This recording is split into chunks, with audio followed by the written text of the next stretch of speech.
L'Algérie et l'Iran, c'est l'histoire d'une tromperie. C'est l'histoire d'une trahison, c'est l'histoire même d'un abandon. Abdelmajid Tebboune, entre 2024 et 2025, il a tout fait pour conserver de très bonnes relations, pour construire de très bonnes relations avec l'Iran. Abdelmajid Tebboune a même séduit l'Iran.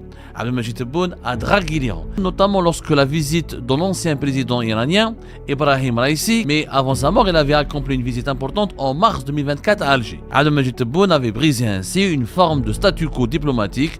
Il a replacé l'Iran comme un partenaire de premier plan. Tebboune s'était présenté donc en 2024, avait fait croire aux Iraniens qu'il était leur ami. Sauf que dès que la guerre a commencé en février 2026, qui est une guerre qui implique les États-Unis d'Amérique de Donald Trump, avec une agression caractérisée pour abattre ce régime iranien avec lequel Abdelmajid Tebboune a signé de nombreux accords, et bien cette fois-ci l'Iran a été abandonné par le régime Tebboune. Abdelmajid Tebboune a tourné le dos à l'Iran, il n'a pas tenu ses promesses. Ce pays qui était ami, partenaire en 2024, est devenu aussi pour Tebboune un pays paria, un pays exclu. Abdelmajid Tebboune, on le voit bien, on le voit très bien, il n'est pas fidèle ni en amitié, ni en alliance, ni en partenariat. Ses relations stratégiques avec les pays importants de ce monde évoluent au gré des humeurs, au gré de ses intérêts personnels. On ne peut pas dire que prochainement un autre pays fera la même erreur que l'Iran. L'Algérie et l'Iran, c'est l'histoire d'une tromperie. C'est l'histoire d'une trahison, c'est l'histoire même d'un abandon. Parce qu'Abdelmajid Tebboune, entre 2024 et 2025, il a tout fait pour conserver de très bonnes relations, pour construire de très bonnes relations avec l'Iran. Abdelmajid Tebboune a même séduit l'Iran. Abdelmajid Tebboune a dragué l'Iran. Abdelmajid Tebboune a même voulu utiliser un partenariat stratégique et privilégié avec l'Iran pour contrecarrer l'expansion de ce que les régimes algériens appellent l'antitétionniste dans la région depuis la normalisation des relations diplomatiques notamment et l'alliance militaire entre le Maroc, Israël et avec l'appui du lobby émirati, avec l'ensemble des pays arabes qui ont normalisé leurs relations avec Israël. L'Algérie voulait être la tour d'une forteresse qui empêcherait que le sionisme ne s'installe dans la région et ne s'implante durablement dans la région. Et avec l'Iran, l'Algérie de Tebboune a voulu faire barrage, a voulu constituer un barrage. Les relations entre l'Algérie et l'Iran ont pris une dimension très importante avec Abdelmajid Tebboune, notamment lorsque la visite de l'ancien président iranien, Ebrahim Raïssi, qui est mort dans des conditions circonstances, mais avant sa mort, il avait accompli une visite importante en mars 2024 à Alger. Ça a été un tournant majeur parce que ça a été la première visite d'un président iranien en Algérie depuis 14 ans. Abdelmajid Tebboune avait brisé ainsi une forme de statu quo diplomatique. Il a replacé l'Iran comme un partenaire de premier plan. Je dis bien un partenaire de premier plan. Lors de cette visite, Abdelmajid Tebboune avait conclu avec son homologue iranien une sorte de pacte, une sorte d'alliance idéologique basée sur la Palestine. Sous Tebboune, l'Algérie, je le rappelle, avait durci son discours sur la scène internationale, notamment lorsqu'elle a siégé en tant que membre non permanent dans le Conseil de sécurité de l'ONU, le fameux Conseil de sécurité de l'ONU, où l'Algérie allait de 2022 jusqu'à 2025, elle a été un membre non permanent. L'Algérie avait adopté une position qui était favorable à Téhéran sur pas mal de dossiers. Le rapprochement entre Alger et Téhéran a été assumé par Abdelmajid Tebboune. Il était moins motivé par une proximité religieuse que par une convergence stratégique. Les deux pays se positionnaient comme les fers de lance contre l'opposition, comme je l'ai dit, à la normalisation avec Israël dans la région. Je dis bien les fers de lance de l'opposition à la normalisation avec Israël dans la région. Donc, par la suite, cette coopération politique a pu générer d'autres volets de coopération et Abdelmajid Tebboune a accepté de se rapprocher encore davantage de l'Iran et d'approfondir les relations avec l'Iran puisqu'il a accepté de signer pas mal d'accords en matière de coopération technique. Abdelmajid Tebboune a même voulu s'inspirer du modèle iranien dans certains domaines, notamment dans le domaine des startups et de la technologie. L'Algérie, à l'époque de Tebboune, notamment lorsque le président iranien était venu à Alger, avait ouvertement affiché son intérêt pour le modèle iranien de développement technologique, qui a réussi à quand même à faire de l'Iran une puissance économique importante malgré les sanctions américaines, des très dures sanctions américaines et occidentales. Dans l'énergie, en tant que membre important du Forum des pays exportateurs de gaz, l'Algérie et l'Iran ont coordonné leurs positions pour peser sur les prix mondiaux du gaz. Et plusieurs autres accords ont été signés. On va vous donner quelques petites listes en matière d'énergie et des mines, un accord dans le secteur des hydrocarbures, dans l'économie de connaissances, en communication. Dans le secteur de la communication, il y avait un accord qui a été signé entre les médias d'État iraniens et les médias d'État algériens. Dans le sport et le tourisme, un comité de suivi a été même créé. Il s'agit d'un comité de suivi appelé la Grande Commission mixte algéro-iranienne qui a été réactivée pour accélérer les échanges commerciaux entre les deux pays. Plusieurs accords ont été signés et des accords assez ambitieux, c'est-à-dire qu'il y avait l'ambition pour la part de l'Algérie de ne pas réduire ses relations avec l'Iran uniquement au volet politique, à savoir la lutte contre la normalisation avec Israël, le refus d'ingérence dans les affaires internes des pays de la région, un rapport, un équilibre de force avec l'Occident, une sorte de création d'un pôle de pays dans le monde arabe et musulman qui n'acceptent pas l'emprise et la domination de l'impérialisme occidental. L'Algérie de Tebboune avec l'Iran a élargi sa coopération au-delà de l'affirmation de la souveraineté, au-delà de la convergence totale sur la question palestinienne, au-delà du rapprochement idéologique par rapport à la lutte contre le sionisme. Il y avait aussi un pragmatisme économique.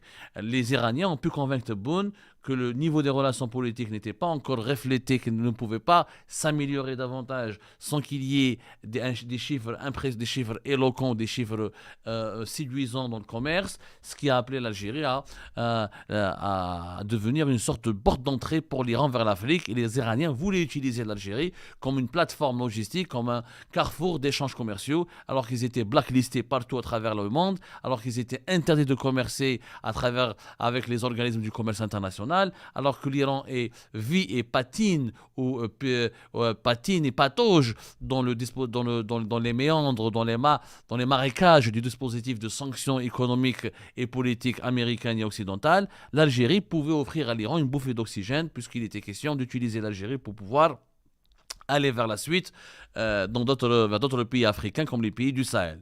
Je rappelle que l'Algérie et de Tebboune et l'Iran, en mars 2024, ils ont signé plusieurs mémorandums d'entente, des accords et des mémorandums d'entente, ce qu'on appelle les MOU. Un accord dans l'exploration, la production et le raffinage du pétrole et du gaz. Avec un accord important sur l'énergie et les mines, dont le but était d'échanger les expertises au sein du Forum des pays exportateurs de gaz, avec une collaboration dans l'exploitation minière. Un accord, comme je l'ai dit au début, sur l'économie de la connaissance et les startups, avec un partenariat entre le ministère algérien de l'économie de la connaissance et des startups et des micro-entreprises, ainsi que le vice-président iranien chargé des sciences et des technologies. Ce sont les deux instances officielles qui ont signé cet accord-là en mars 2024, avec comme objectif un transfert de technologie, une création d'incubateurs et un soutien aux entreprises innovantes que l'Iran s'était engagé d'apporter à l'Algérie. Un accord sur le tourisme et l'artisanat entre les deux pays aussi a été signé, avec comme objectif de faciliter les échanges humains et les déplacements des visiteurs entre l'Algérie et l'Iran durant la période 2024 à 2025, la facilitation des flux touristiques, l'organisation de salons et de l'artisanat et la restauration des sites archéologiques. L'Iran a proposé son expertise à l'État algérien, un accord au niveau de la communication et des médias, avec une coopération entre les télévisions d'État des deux pays, une organisation de rencontres amicales, de formation d'entraîneurs et d'accueil métiers des délégations sportives aussi, et pour l'organisation de stages et préparation pour les grandes compétitions sportives. Il y avait un accord sur les sports qui a été aussi conclu entre les autorités iraniennes et algériennes, avec tout un programme de coopération sportive qui était ambitieux. Et surtout, ce qu'Abdelmajid Tebboune l'exploit d'Abdelmajid Tebboune dans les relations algéro-iraniennes, c'est qu'il a accepté de réactiver la grande commission mixte, où les deux pays ont décidé donc de relancer ce genre de mécanisme de coopération bilatérale pour superviser l'application de tous les accords qui ont été signés et d'explorer de nouveaux secteurs comme la santé, comme l'agriculture. Il s'agit d'une commission d'amitié algéro-iranienne qui siège plusieurs fois par an ou 2 fois par an. L'agenda n'avait pas été encore arrêté avec précision à l'époque, mais il s'agissait de mettre en place un mécanisme de coopération bilatérale pour approfondir les rapports et les échanges entre les deux pays. Mieux encore, il y avait même un accord de coopération parlementaire, puisqu'un protocole a été signé entre les parlements des deux pays, entre le parlement algérien et le parlement iranien, pour coordonner leurs positions dans les instances parlementaires internationales. Il y avait même des discussions qui avait été entamé pour une exemption de visa. Il n'y avait pas d'accord qui a été signé, c'était des discussions qui n'ont pas abouti à un accord signé, mais il y avait des négociations pour un traité majeur pour que les Iraniens et les Algériens soient exemptés de visa. Pour les détenteurs de passeports diplomatiques et de services, ça a été acté. Les dirigeants iraniens pouvaient venir en Algérie sans visa et les dirigeants algériens pouvaient aller en Iran sans visa. Ça concernait à l'époque, en mars 2024, que les détenteurs de passeports diplomatiques, que les membres de la classe dirigeante. Ça n'a pas été signé comme un traité, ça n'a pas été signalé, mais Abdelmajid Tebboune a accepté d'accorder cette faveur aux Iraniens et les Iraniens, en échange, ont répondu à cette faveur en accordant le même traitement de faveur. Et les dirigeants iraniens ne circulent pas du tout librement dans les pays arabes, dans les pays musulmans et dans les pays méditerranéens. L'Algérie était l'un des rares pays qui a accepté de leur accorder cette fameuse exemption de visa. Donc tous ces accords ont marqué la volonté d'Abdelmajid Tebboune de passer d'une simple alliance politique à un partenariat technique. L'Iran, de son côté, a cherché à exporter son savoir-faire industriel et économique malgré les sanctions internationales. Et l'Algérie cherchait à diversifier ses partenariats technologiques. Et tout semblait aller vers le meilleur des mondes possibles entre l'Iran et l'Algérie. Tebboune s'était présenté donc en 2024, avait fait croire aux Iraniens qu'il était leur ami, qu'il était leur allié, qu'il était leur partenaire. Sauf que dès que la guerre a commencé en février 2026, alors même quand la guerre des 12 jours en juin 2025, l'Algérie de Tebboune n'a pas vraiment exprimé, même si elle avait dénoncé plus ouvertement, même si elle avait eu une attitude un peu plus engagée, un peu plus sincère à l'égard de l'Iran, cette fois-ci, lors de la deuxième guerre, qui est une guerre qui implique les États-Unis d'Amérique de Donald Trump, avec une agression caractérisée, avec la mobilisation d'importantes forces militaires et logistique pour abattre ce régime iranien avec lequel Abdelmajid Tebboune a signé de nombreux accords, et bien cette fois-ci, l'Iran a été abandonné par le régime Tebboune. Abdelmajid Tebboune a tourné le dos à l'Iran, il n'a pas tenu ses promesses, et ce